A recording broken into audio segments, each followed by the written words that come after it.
Chapter 1 For Sorrow. As one approaches one of the walls of the library, they will find that company grows rather scarce. The atria, where so much of the business of the library is conducted, tend to congregate around the center, where there are beings capable of doing business. Only a purposeful search, or a deep love of the esoteric knowledge that accumulates in the backs of libraries, would drive someone out into those lonely stacks. And it is here, in one of the few atria that exist near the south wall, that 6 creatures have managed to find themselves. There's a young woman in her 20s, with deep, bronze skin and long blonde hair that's almost white. She's reading a battered copy of Brother Cowback's Unabridged Herbal. There's also a female troll of the far down subspecies, and she's reading Among the Lesser Savoy Kingdom, A History of Elric's Enemies, Volume 4 of 17. Along with them, there's a male cantalouper, with brown fur, a rather handsome muzzle, and bright blue eyes, which suggest a distant ancestor of his had spent some time on Earth, Siberia in particular. He's not reading, rather just resting with one eye open.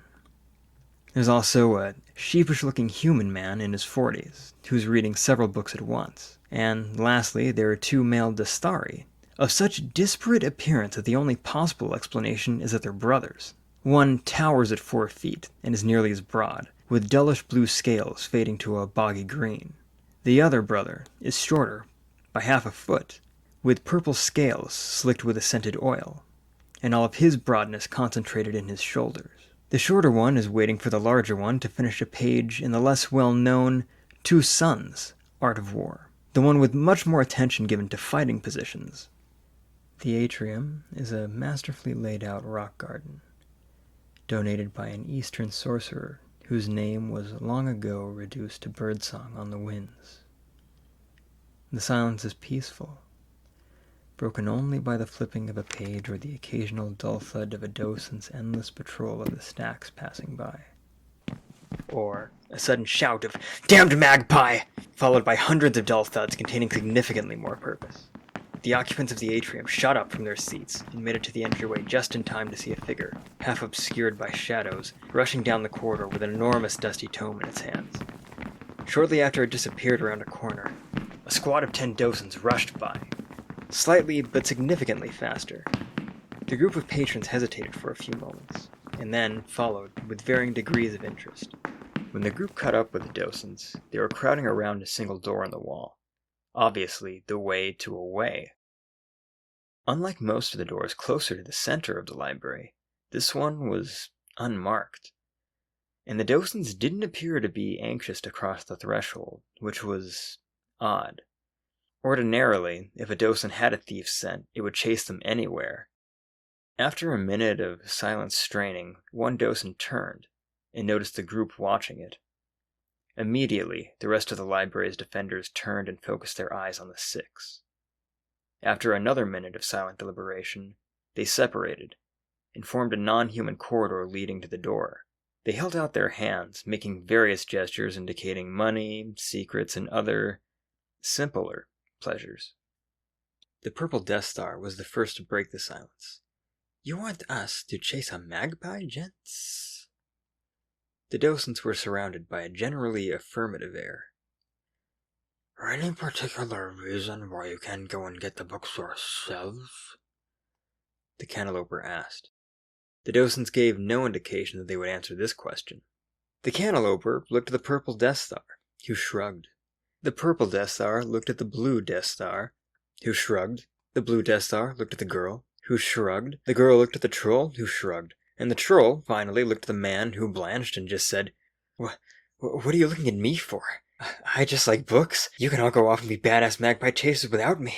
The remaining 5 looked at each other, shrugged, and stepped towards the door. The last docent handed the purple Death Star a laminated card. The Death Star bowed and stepped through the door to find himself on a path in a maze of twisting trees. He was too busy staring to notice the entryway on this side of the way become fuzzy and fade out. This time, the girl broke the silence. "What gives?" The blue Death Star looked over at her. "What gives what?" "I thought the ways only opened in civilized places. where a lot of people gather. What told you that? What do you mean, who told me that? I thought that everyone, the ways I use were always in the middle of cities, and this is a forest. The troll, who had been staring at her surroundings in rapt fascination, chuckled at that. First of all, whoever told you about the ways was an idiot. Second of all, this isn't just a forest, human girl. These are the Ravelwoods. We're in the Ravelwoods. The cantalouper glanced at the troll. Most people aren't particularly happy to find themselves in the Ravelwoods unexpectedly, troll. She didn't seem to notice his wry tone in the grip of her scholar's stupor. I studied them at the Reed for years. I never expected, even on my world, more closely connected to the woods than most. There's only, and I thought, once I'd gotten back from the library, to save up for a trip to the Petwise pathway. The gaps in her sentences were filled to the brim with wonder at every aspect of her surroundings. Excuse me, said the Purple Death Star. But am I to understand that we are talking about this same Ravelwoods that is said to house wild Margrons? The place where the gods of all worlds are said to keep their summer homes? The place that houses everything wondrous and homicidal under the sun and quite a few things that prefer to skulk around in rather dark places? Yes, said his brother. The Purple Death Star clicked his horny feet together. Right then. I suggest that the rest of you return to the library. I can tell from the way you all carry yourselves that you lack military training. I and my brother Rathin are the only ones qualified to go forward with this mission. The troll turned. Excuse me, mister. The reptile bowed low, showing off the oiled scales of his back. Rossort Serin, my dear. It's Gartroth, thank you. Mr. Serin, I am not going anywhere. I've dreamed all my life of seeing the Ravelwoods with my own eyes. Rossort smiled, although it appeared strained. You are a scholar, my dear? Gartroth, and yes, Mr. Serin. I have, in my career, been privileged to escort learned men through hostile territory before. There was a slight hesitation before the word privileged, as though Rossort had been planning on saying something else. If I may say so, I strongly suggest that you return to the library. The world does not work quite so well as it seems to in books, you may find. That I'll shy away from learning as soon as I see a speck of dirt in the way? Mr. Serin, I am a troll. In case you have not noticed, I am perfectly acquainted. I meant no disrespect, my Gartroth. I only meant that... I'd be happy to go back to the library, Mr. Rossort, but how do we find it from this side? The speaker was the young woman. The way seems to be gone. Everyone looked over. The slab of mossy cobbled wall jutting out of the ground did seem to be completely solid now. I can do it, the cantalouper said, patting over. When the others raised their eyebrows, he said, The name's Risk. I'm a brave finder. You know. Find unmarked ways, find out how to open them from the other side. I was actually hired to look for a Ravenwood path, and I brought a few opening ritual kits with me. Just need to do a quick check to see what kind of way it is. There was indeed a many-pocketed belt looped rather hilariously around his midsection. He approached the wall and stood up on his hind legs unsteadily. It was then that the group saw that he was actually wearing prosthetic thumbs. He reached into one of his pockets, pulled out a handful of varicolored powder, threw it in the air, and blew it at the wall. He glanced at the girl, who was watching, wide-eyed. No jokes about huffing and puffing, or I will leave you behind, human. The girl wrinkled her face. What? That's a story. I thought every human knew the story of... Ugh. Rivsk looked back at the powder, which should have been forming glowing words with arcane serifs spelling out a basic hint as to the nature of the way, but was instead drifting away in the wind. He rose again, and blew another pawful of powder at the wall, but it did no more than simply color the air around them. Rivsk said. The way seems to be... gone. Gartroth said. There are very few stable ways in the Ravelwoods. It's something about the background magic rejecting that of the library. The woods like to stay hidden. Rossort spoke up. I imagine that's why the docent gave me this card before I stepped into the way. He held it up. It looks rather like a temporary card, good for one way out, I assume.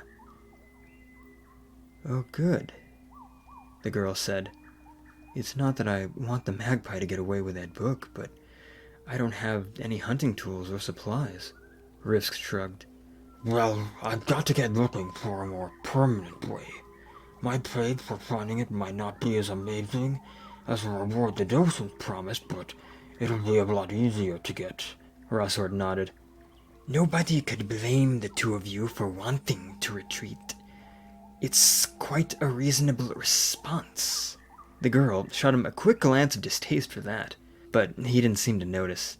He held the card to the wall and stuck it into a slit in the stonework. And nothing happened. He tried again, and yet again nothing happened.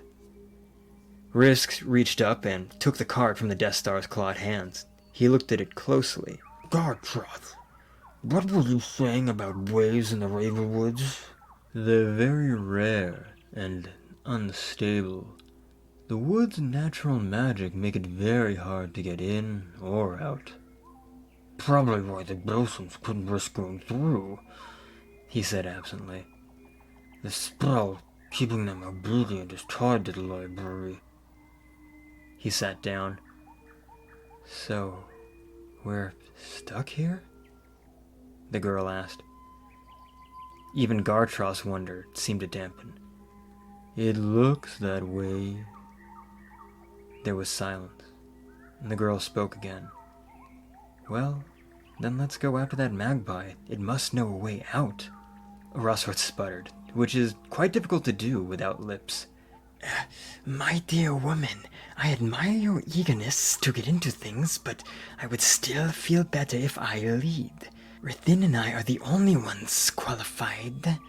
Excuse me, sir, but which military are you currently serving under? Rivsk asked. That is, we are currently between engagements, says. So, the one that lost. Got it. Rivsk tilted his head into the wind. I smell parchment, dust, and shadows. They went this way. He padded off, then turned and shouted, Well, lead the way, General Rossort. Rossort shook himself. Yes, let's go that way. He ran ahead of Rivsk, his silent brother following behind with a look of exasperation on his face. Gartroth turned to the girl. You never said what your name was. Oh, sorry. It's Aurelia. Interesting name. It's a pretty common human name where I'm from. And with that, the group trudged off through the trees.